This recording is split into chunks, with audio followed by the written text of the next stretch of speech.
Every afternoon, Jennifer Soto would wait by the gate of Hunter Screw School to pick up her daughter, watching as her classmates trickled out one by one. But one day, everything felt different. Jennifer wondered why Madeline was taking so long. At 13 years old, she could sometimes be forgetful, but this was becoming unusual. When the last student left the building and Madeline was still nowhere to be seen, Jennifer's worry turned to fear. She hurried to one of the teachers and asked if something had happened, only to be met with a chilling response. Madeline hadn't been to school since Monday, February 26, 2024. Trying to stay calm, Jennifer replayed the morning's events in her mind. Madeline had woken up on time, packed her backpack, and dressed for school, just like any other day. Her stepfather, Stefan Stearns, was supposed to drive her as usual, or at least that's what Jennifer had believed. But what had really happened to Madeline? Could there be a hidden family secret that explained her disappearance?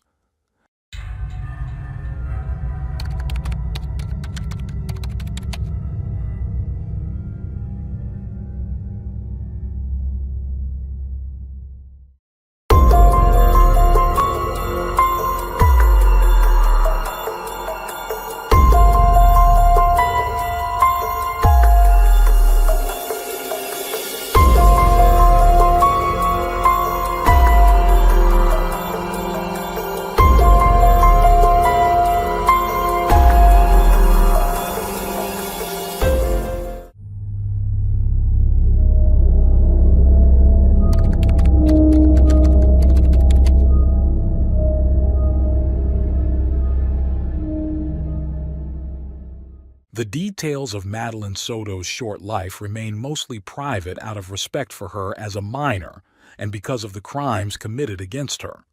Even the specifics of the investigation following her disappearance were kept largely under wraps. One chilling fact that did surface was that just hours before her tragic end, Madeline had celebrated her birthday. Her stepfather, Stefan Stearns, had organized the event, as her mother Jennifer was working late. That detail became even more ominous in light of what later unfolded. Madeline had been happily celebrating her 13th birthday, but the very next day, everything would change. The mystery of her disappearance began to unravel, aided by security camera footage from her neighborhood and the building where she lived with her mother and stepfather. When she was reported missing, the town of Kissimmee, Florida, was gripped with fear. No one knew where she could have gone or where to even start looking. Her parents gave interviews on television, expressing confusion just like their neighbors. They claimed the morning had been just like any other and insisted that Madeline had never shown any signs of wanting to run away. In those early hours, authorities still considered the possibility that she might have left on her own, although Jennifer was adamant that there had been no family conflict. However, what Jennifer viewed as normal family dynamics might not have been as harmonious as she believed. Investigators, familiar with such cases, kept a close eye on those closest to the girl. Something might have been going on inside the home that wasn't immediately visible. Jennifer told the police, and later the media, that she had seen her daughter getting ready for school that morning. She hadn't noticed anything out of the ordinary. Madeline had even left her cell phone behind, something her mother didn't find odd due to the girl's attention deficit disorder, which often made her forgetful. What stood out, though, was that Stefan Stearns had also left his phone at home, leaving no way to track either of them. Madeline had supposedly gotten into her stepfather's car as usual for the drive to school. Their routine was that Stefan would drop her off a short distance from the school so she could walk the remaining way. In interviews, Stearns appeared deeply regretful, saying he felt guilty for not making sure she had made it safely inside. Jennifer, however, was convinced her daughter had been kidnapped.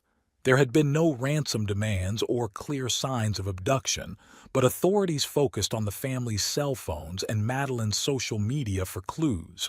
From the start, something seemed off about Stern's statements. He mentioned taking anti-anxiety medication to cope with Madeline's disappearance, but his story didn't add up. He claimed that he had driven her to school via Union Parkway, then detoured to a McDonald's before getting lost. Later, he said he had gone back home to retrieve a remote control for a gate, and after that, mentioned buying tobacco. At one point, he even said he had a flat tire. Investigators suspected that something darker was being hidden in these confusing accounts. The breakthrough came when authorities searched the family's phones and reviewed security footage. Their goal was to pinpoint when and where Madeline deviated from her usual route to school. The first disturbing clue came from footage outside their apartment building. At 7:35 a.m. on the day she disappeared, Stearns was seen walking toward a dumpster carrying Madeline's backpack and laptop. Without hesitation, he tossed them into the trash before heading back inside. This indicated that he never intended to take her to school that day. The second discovery was even more horrifying. Stern's phone contained hundreds of recently deleted files. He claimed they were lost due to a technical glitch, but forensic software revealed the contents, countless images and videos of abuse, with Madeline as the victim in most of them. Faced with this evidence, police immediately arrested Stearns, suspecting not only that he had been abusing Madeline for at least 2 years, but also that he had a hand in her disappearance. The security footage, combined with the digital evidence, pointed to a devastating conclusion. Not only had Madeline not run away, but she had likely been murdered by the very person she trusted to protect her. The city was plastered with posters of Madeline Soto's face and description. Police officers combed both the urban areas and the nearby forests, hoping to find the 13-year-old girl. The missing persons posters described her as a blonde teenager with fair skin and blue eyes. At the time of her disappearance, she had been wearing a green t-shirt, black shorts, and white Crocs. Despite these efforts, no neighbors reported seeing her, but the description did confirm investigators' growing fears. Footage from a security camera captured Stefan Stern's car returning to their building around 8 a.m. Stearns claimed he had returned to get a remote control, but the footage showed something more troubling.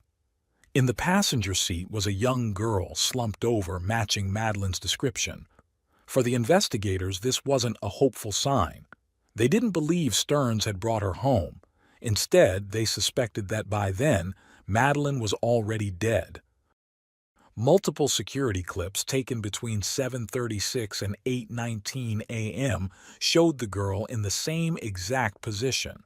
Another clip showed Stearns at 9:42 a.m., loading something large into the trunk of his car, which investigators believed to be a body. Convinced that Stearns had killed Madeline, though they hadn't yet found her body, police broke the devastating news to Jennifer, her mother. Jennifer was shocked, struggling to process this turn in the investigation. However, there were still unanswered questions for the police. Jennifer seemed unaware of the abuse Madeline had suffered at the hands of her stepfather.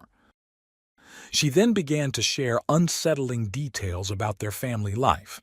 She revealed that Madeline often slept in the same bed as her and Stearns, a behavior she didn't find unusual. At times, Madeline and her stepfather even slept alone in the marital bed, which Jennifer excused by saying her daughter needed physical contact to sleep. Despite these red flags, no one in Madeline's circle admitted that something was terribly wrong. The evidence recovered from Stearns' phone spoke for itself. Detectives had managed to retrieve 1,700 explicit photos and videos, confirming their worst fears. Stearns was not only a predator, but also likely Madeline's killer. For 4 days, police units searched tirelessly for her, and eventually their grim suspicions were confirmed. Madeline's body was found discarded in a wooded area not far from her mother's home, and the man suspected of murdering her. Authorities kept many details about Madeline's death and the location of her body private, out of respect for her. However, on March 1, 2024, the police confirmed that they had found her body in a heavily wooded area in Osceola County. The discovery followed a tip from a witness who claimed to have seen Stearns that morning, pulled over by the roadside to change a tire, just as Stearns had mentioned. At that point, it seemed likely that Stearns had already disposed of Madeline's body in the woods. As part of the investigation, local police circulated photos of Stearns and his car, hoping someone would come forward with information about his movements on the day of the crime. On March 1st, search teams scoured an area near the I-4 highway where they eventually found human remains. The discovery was particularly haunting, as days earlier, investigators had found a note on Madeline's social media. In it, she wrote about a dream of living in the woods when she turned 13, a dream that tragically came true in the worst possible way. Stearns had been taken into custody days earlier after investigators uncovered the incriminating material on his phone.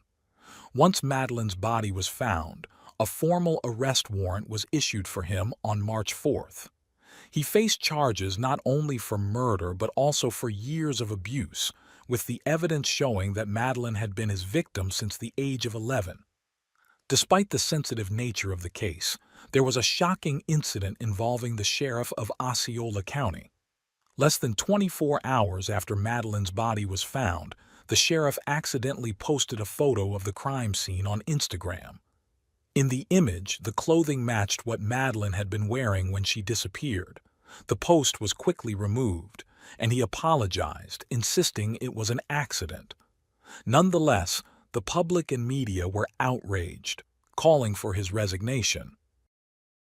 In the aftermath, it became clear that Madeline had endured years of unimaginable suffering in her home, and the community was shaken. School officials offered support to both students and staff. The Friday that Madeline's body was found, a prayer vigil was held at her school, but nothing seemed enough to heal the scars of her ordeal. 2 months after the crime, Stefan Stearns was charged with first-degree murder and awaited trial. He faced a possible sentence of 25 years to life in prison, with prosecutors signaling that they might seek the death penalty. The media continued to cover the case, despite the secrecy surrounding it, and Madeline's biological father finally spoke to the press. He expressed deep regret for not being able to protect his daughter. Although he had lived far from her, he maintained close contact, having last spoken to her just hours before her death on her 13th birthday. He never imagined that the next day, his daughter would be missing. Although Jennifer Soto, Madeline's mother, had not been implicated in the crime, there were still lingering questions about her role. Investigators questioned whether she had been aware of the abuse or even helped cover it up. She had initially lied, saying she had seen Madeline that morning, when in reality, the last time she had seen her daughter was at 11 p.m. the night before. There was even uncertainty about when exactly Madeline had been killed. Perhaps it had happened during the night of her birthday. As the trial against Stearns approached, local authorities implemented new measures to prevent future tragedies like Madeline's. Schools in the county now notify parents immediately if their child doesn't show up for class, in the hopes of catching warning signs earlier. However, for Madeline, it was too late. The horrors she had endured went unnoticed for too long, and no amount of reform could bring her back. The lingering question remains: how did so many warning signs go unnoticed? Why did it take so long for someone to realize that Madeline was suffering behind closed doors? Now, all that remains is the hope for justice, but it will never be enough to restore the life of a girl who should have had so much more ahead of her.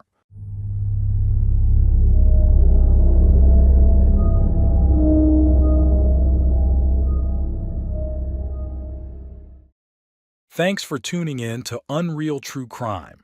If you're intrigued by mysteries from around the world, check out our new channel, Latin Crimes, where we dive into the gripping true crime stories of Latin America. Don't miss out.